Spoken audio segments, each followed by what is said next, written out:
পার্বতীপুরে টেকসই কৃষি উন্নয়ন প্রকল্পের মাঠ দিবস অনুষ্ঠিত।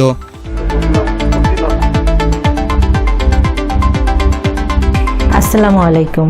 এমকে টেলিভিশনের নিয়মিত সংবাদে আপনাদের স্বাগত জানাচ্ছি আমি শারমিন মিনা। এতক্ষণ শুনছিলেন সংবাদ শিরোনাম, এখন ডেস্ক থেকে বিস্তারিত। কৃষি সমৃদ্ধি এই স্লোগানকে সামনে রেখে দিনাজপুর অঞ্চলের টেকসই কৃষি উন্নয়ন প্রকল্পের আওতায় স্থাপিত প্রদর্শনীর মাঠ দিবস অনুষ্ঠিত হয়েছে। উপজেলা কৃষি সম্প্রসারণ দপ্তর এর সহযোগিতায় উচ্চমূল্যে নিরাপদ খাদ্য উৎপাদনে কৃষক গ্রুপ রামপুর টেকসই কৃষি উন্নয়ন গ্রুপ এ অনুষ্ঠানের আয়োজন করে।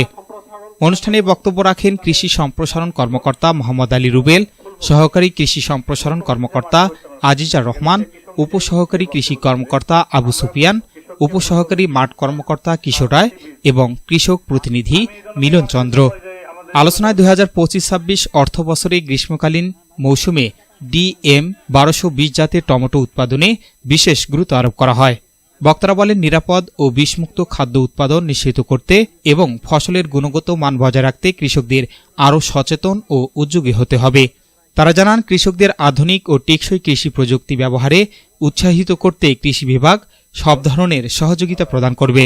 অনুষ্ঠান শেষে কৃষি অফিসের বিতরণকৃত বিভিন্ন সবজির বীজ থেকে উৎপাদিত ফসল প্রদর্শন করা হয়। এ সময় স্থানীয় কৃষক ও কৃষি উদ্যোক্তারা উপস্থিত ছিলেন।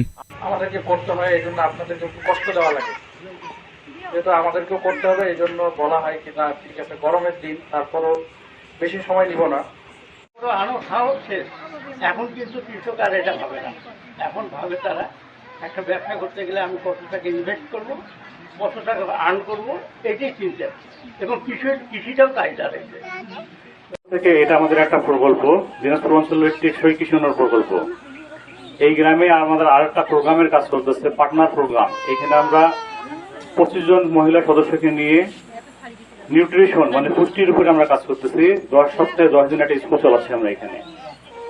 জমি এর মধ্যে বড় বেশি বা ধান ফসল এটাই বেশি, সবজি একটু আছে, ফল আছে। তো আসলে আজকে এখানে আমরা যে সমবেত হয়েছি তার একটা কারণ আছে, সেটা হলো যে টমেটো। এটা হলো গ্রীষ্মকালীন টমেটোর জাত DM 1220। আমি কৃষি সম্প্রসারণ থেকে আমি বীজ, সার, কীটনাশক সবকিছু পেয়েছি। দেখা যাচ্ছে এই গ্রীষ্মকালীন টমেটো চাষ করলে প্রচুর পরিমাণে অর্থ উপার্জন করা যাবে। আমাদের সামনে দেখা যাচ্ছে টমেটোগুলো থোকায় থোকায় যাচ্ছে।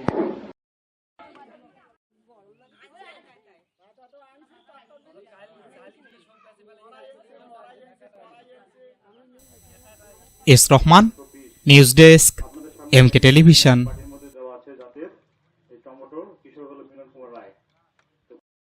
শেষ করছি এমকে টেলিভিশনের নিয়মিত সংবাদ।